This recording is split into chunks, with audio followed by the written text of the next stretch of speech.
K-Next, the K-Pop Hero, is back again with you today with not a brand new reaction video.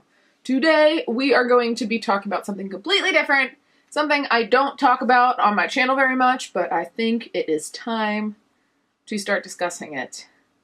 Today, we will be talking about my bad date stories. So I'm thinking that we're going to make this a series, so right now we are just going to start with one, and then we will go from there. I'm not scripting this. I don't have any of this written down in order, so you'll probably see some crazy editing afterwards while I talk about it. You might also see some post-video Rachel edits coming through. Now, as some of you may know, some of you may not know, I am 25 years old, and I am female. Clearly, I'm female. Pretty sure that's pretty dang obvious. And as we know, with the 21st century, dating is a huge problem because people don't talk to each other anymore, and a lot of it is online. So because of the fact that it is all online, you meet some pretty crazy people as time goes on. And so today we are just going to dig into one of those stories, and I'm going to tell you it from start to finish, and then we can all talk about it down in the comments below and share our own bad date stories, because we've all been there. We've all done that. There will be more of these going forward, obviously, because I've had plenty of bad dates that my friends know about and that we laugh about. So today we will be starting with one of those very bad dates with a guy that I will furthermore refer to. You know what? I'm not going to tell you what I'm going to refer to him as, because you will find out in the middle of the story why he gets called this. Let's get right into the video. I'm going to start from beginning to end.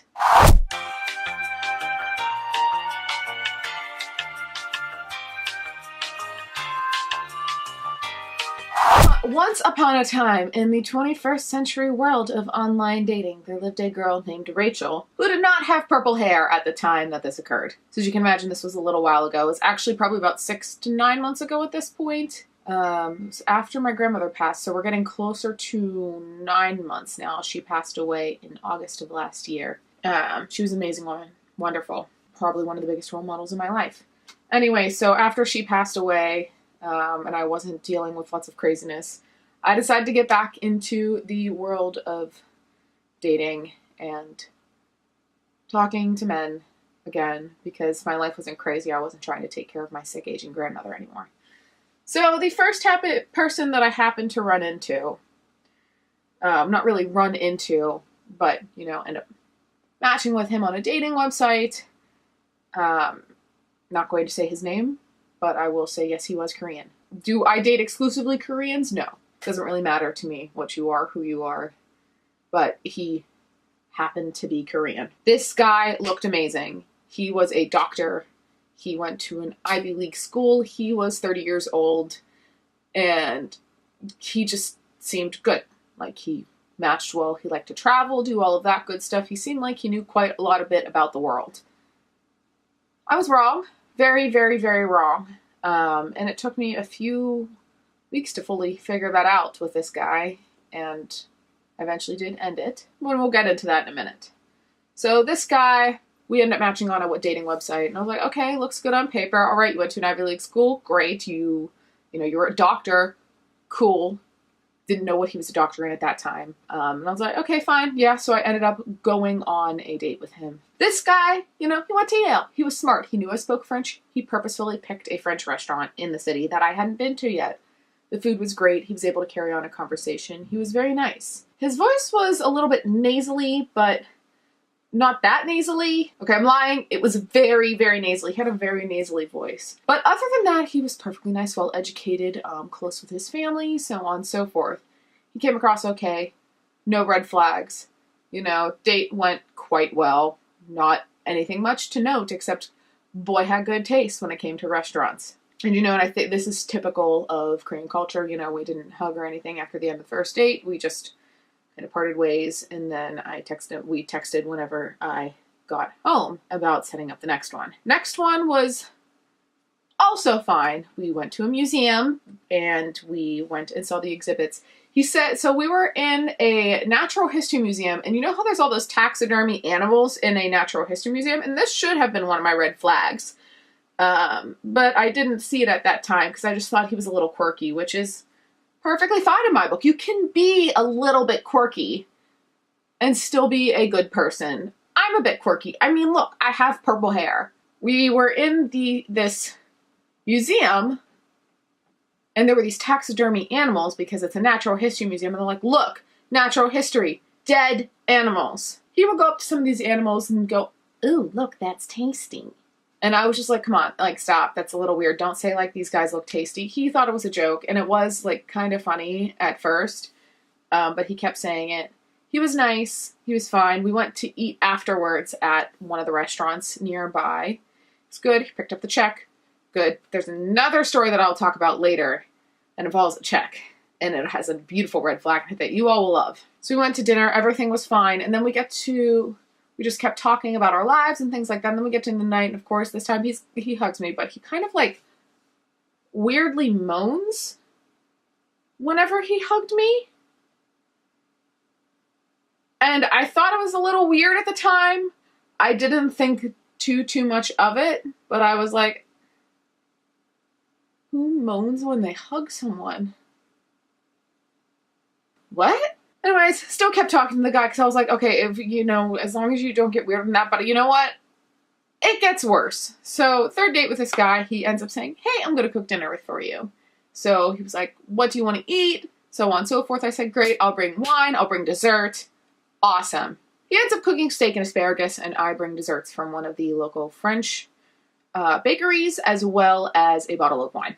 He lives in a really nice apartment complex. It's one of those ones that probably costs close to $2,000 a month. So you're like, okay, well, we know guy is loaded because of the fact that, he is a doctor after all. So I call him when I get to his building. He walks me up perfectly fine. Conversation is normal. He opens the door to his apartment and, the door opens. It doesn't squeak because it's a new building. But I look in, and the first thing that I see is this huge silver curtain coming from over by the window with these blue and red lights poking out of it, like it popped out of E.T. or something like that. It was very odd. Okay, first thing I notice, it gets weirder. I promise you. I asked him, I was like, what is that silver curtain over there?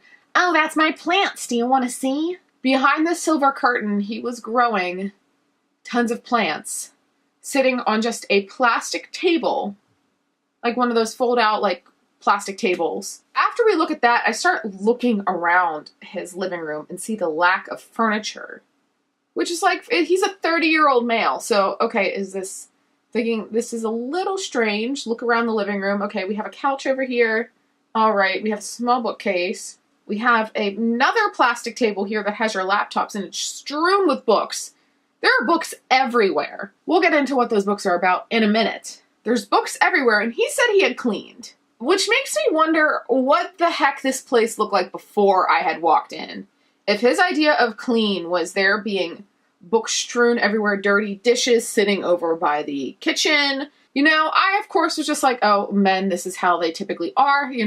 Men are very bad at cleaning in general, unless they have a mother who comes in and does it for them. Didn't think much of it when it came to cooking. He did fine, mainly because of the fact that I directed him and told him what to do. He originally tried to put the asparagus on before the steak, and I was like, hold on, stop it. Don't put the asparagus on before the steak, because that will be mushy, and that will be basically raw if you do it that way. Now, here's where we get to the very, very weird part. So, as we know, I brought the bottle of wine, right? Something I realized, this guy gets drunk after probably a glass and a half to 2 glasses of wine, which is relatively abnormal.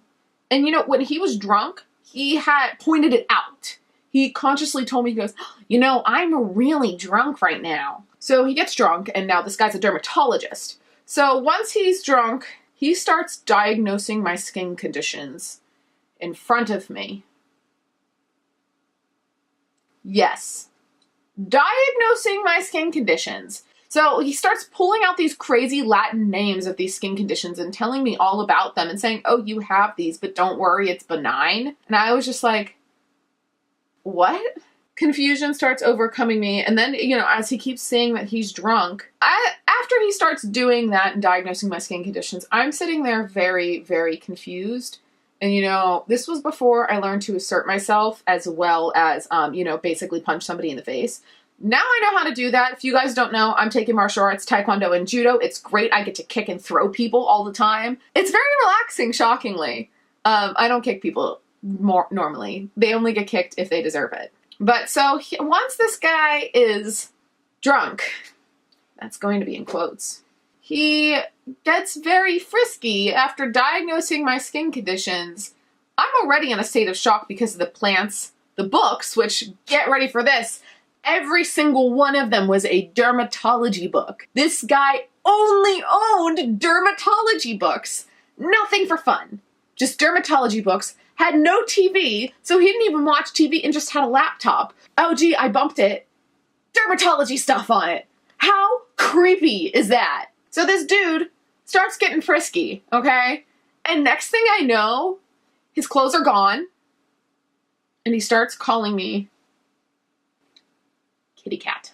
At one point he said to me, he goes, "Come here, kitty cat." And the reason he was calling me this, because I figured this out because of the way that he was saying it and where he was looking while he was saying this, is because of the slang term for the female body part. I kid you not! He was calling me that because of the slang term for the female body part. I swear to God, I was in a state of shock. Sitting there just not really sure what had happened, and my brain hadn't fully processed it. But he was calling me kitty cat and trying to get frisky with me after diagnosing my skin conditions while naked. Needless to say, I was at a loss for words, and it probably took me about 10 minutes in my brain to like basically start processing everything that had happened and start trying to figure out how to get out of there. I did tell him to stop, and he did oblige, so good job right there. He did oblige, and then we just talked a little bit, and then I got out of there. We did end up going on one more date to the Renaissance Festival. I had an awful time because I'm like, oh my God, I wore a kitty cat, I wore a cat backpack. It's over there. I ended up wearing this backpack, which as you can see is adorable. He goes, "Oh, look, it's a little kitty cat." And I'm like, I'm sorry. Like, dude, you are not going to get out of this one. No.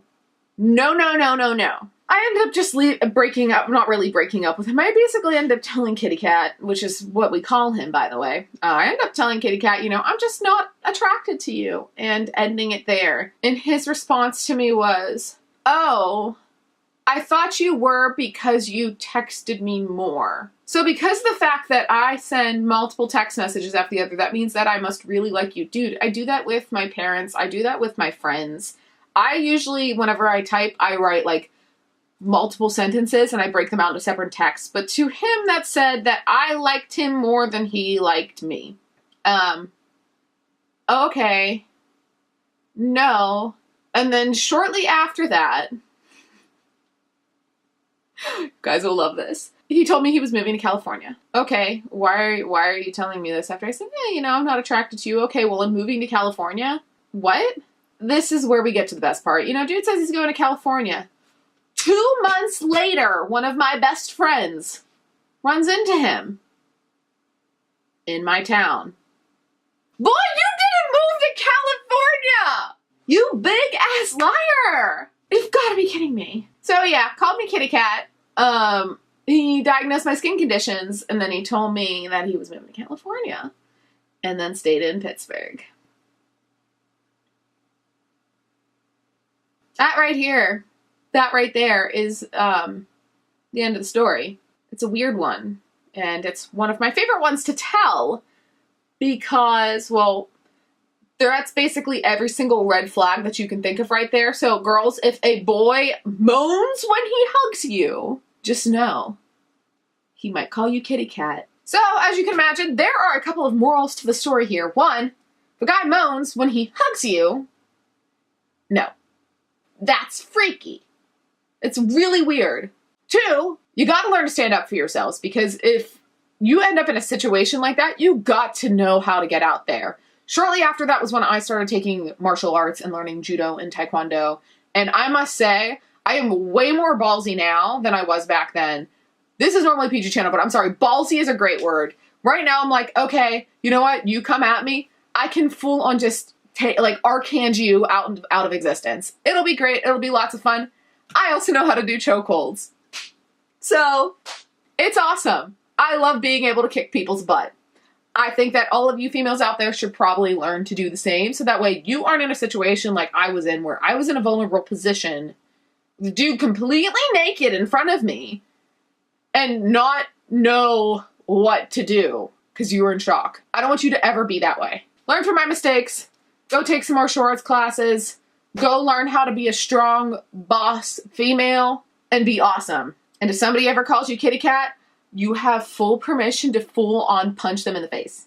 And that is all that I have for you today in this first original episode of Rachel's Bad Date Stories. So if you enjoyed this video, please make sure to give it a big thumbs up and make sure to leave down in the comments below your bad date stories. I bet all of us, actually I know all of us have them, you know, because you got to get through a bunch of bad ones to eventually get to one good one. This just happens to be one of many for me, but I want to hear what you all have experienced down below. I will also be posting the link to this video over on my blog, which is thekpophero.com. Over there, I do a lot of music reviews as well as unboxings of albums. As you can see, they're all right back here, but that's all albums. I got a lot. Head over to there as well. Yes, I know that this is going a bit off topic from what I normally do, but Twitter spoke. They wanted my bad date stories. Here's one of them. All right, that's all that I have for you today. So, 사랑합니다.